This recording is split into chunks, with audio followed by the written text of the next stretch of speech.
নমস্কার বন্ধুরা, চলে এসেছি নতুন একটি ব্লগ নিয়ে। গত 12ই জুলাই আমরা চলে গিয়েছিলাম 53তম কলকাতা রথযাত্রা উৎসবে, মানে যেটা ইসকন থেকে আয়োজন করা হয় পার্ক স্ট্রিট ময়দানে। যাই হোক, এই যে তোমরা প্রথমেই দেখতে পেলে মেলার দিকে মানে ময়দানের দিকে দাঁড়িয়ে তোমার ডান দিকের রাস্তাটা মেয়র রোডের ওখান থেকে আসছে, আর বাঁ দিকের রাস্তাটা একদম এক্স্যাক্টলি চলে যাচ্ছে পার্ক স্ট্রিট চারমাথা ক্রসিংয়ের দিকে। তো তোমরা যেখান থেকে হোক মানে যেখান থেকেই তোমরা আসবে না কেন, সেটা মেয়র রোড থেকে হোক বা পার্ক স্ট্রিটের ওদিক থেকে, সেটা তোমরা তোমাদের সুবিধা মতো জায়গায় পার্ক স্ট্রিটে নেবে, চারমাথার মোড়ে নেবে, রাস্তাটা ঠিক ক্রস করে নিয়ে তারপরে ময়দানের দিকে চলে আসলেই দেখতে পেয়ে যেতে এই মেলা। প্রত্যেক বছরই এইখানেই এই মেলা হয়, আর প্রত্যেক বছর ইসকন থেকে সুন্দরভাবে এই মেলা আয়োজন করা হয়। তো যাই হোক, আমরাও সেইভাবে গত শুক্রবার দিন চলে গিয়েছিলাম তোমার এই মেলা দেখতে। যদিও বা এটা আমাদের প্রথমবার নয়, আমি চিনির বাবাইয়ের সাথে বিয়ের আগে থেকে এই মেলায় যাচ্ছি। শুধু চিনির বাবাইয়ের সাথে না, আমার বাড়ির লোকের সাথেও, সবার সাথে এই মেলাতে প্রত্যেক বছর যাই। মাঝখানে গত বছর যেতে পারিনি, আমি আর চিনি দুজনেই অসুস্থ হয়েছিলাম, তো খুব মিস করেছিলাম। রথ মানে এখনকার দিনে সত্যি কথা বলতে মেলা তো সেইভাবে উঠেই গেছে।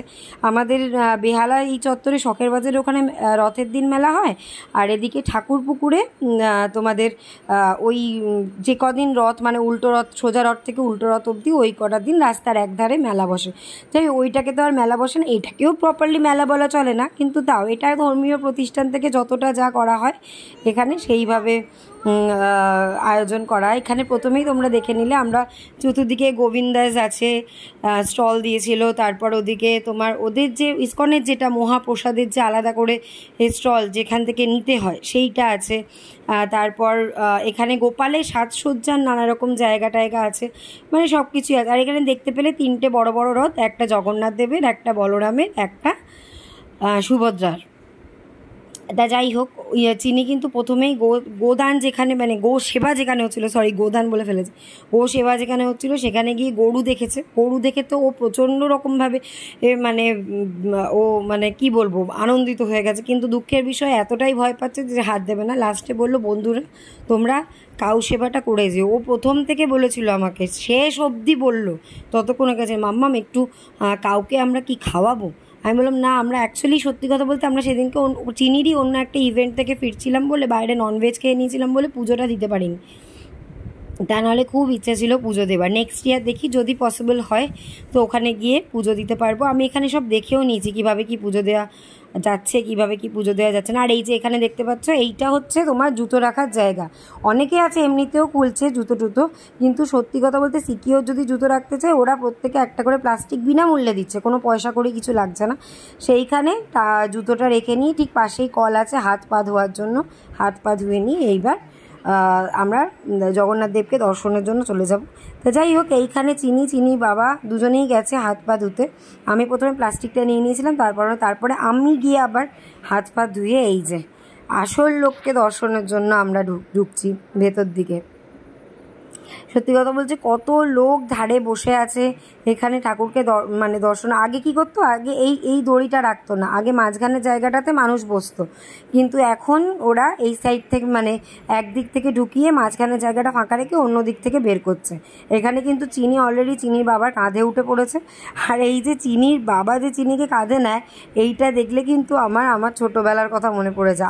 আমাদের বাবারাও কিন্তু যখন আমরা দুর্গাপুজোর সময় ওই ভিড়ে ঠাকুর দেখতে যেতাম, তখন ঠিক এই রকমভাবেই কিন্তু আমাদের কাঁধে নিয়ে ঘুরতো, তাই না বলো? ওদের মধ্যে মানে চিনি মানে এরকম ছোট, আমাদের যারা ছোট বেবি আছে তাদের মধ্যে থেকে আমরা কিন্তু ছোটোবেলাটাকে আবার নতুন করে মানে খুঁজে পাই। আর এই যে দেখো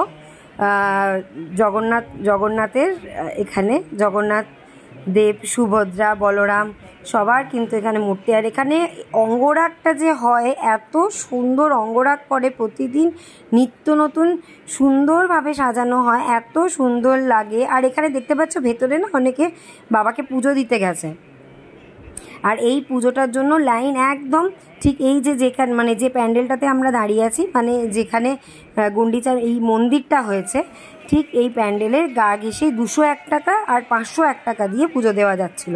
আমি না এটা ঠিক জানতাম না, বহুবার গেছি, দেখেওছি সবাই পুজো দেওয়ার, তখন না এত প্রপারলি লেখা থাকতো না। এইবারে দেখলাম প্রপারলি লেখা আছে 201 টাকা আর 501 টাকা দিয়ে এখানে পুজো দেওয়া যায়। দেখি নেক্সটবার যদি জগন্নাথ দেব চায় তাহলে দিতে পারবো। আর এই যে দেখো, এখানে কিন্তু আমরা জগন্নাথ দেবের সাথে সেলফিও তুলে নিয়েছি। এই যে দেখো, জগন্নাথ দেবের সাথে সেলফি তুলে নিয়ে কিন্তু আমরা একেবারে বের। আর এখানে দেখো যত ফরেনার্স যারা আছে, যারা ভক্তরা আছে, এখানে কিন্তু সবাই কীর্তন করছে সারাক্ষণ, কিন্তু হরিনাম সংকীর্তন হয় এখানে।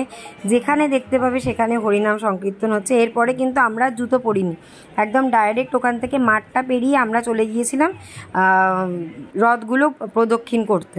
আর এই দেখো সেই সুবিশাল লাইন, মানে ভোগের প্রচুর লাইন ঘুরিয়ে মাত্র 2টো কাউন্টার খোলা ছিল, সেই কাউন্টার থেকে ভোগ দিচ্ছিল তাড়াতাড়ি করে। আমার চিনি তো বলছিল মা ভোগ এবার শেষ হয়ে যাবে, তাড়াতাড়ি চলো, যেহেতু ও চিড় খেতে ভালোবাসে, হয়েছে ওকে ভোগ টোগ খাইয়ে আমরা বাড়ি চলে এসেছিলাম। তাহলে দেখতে থাকো আর সঙ্গে থাকো।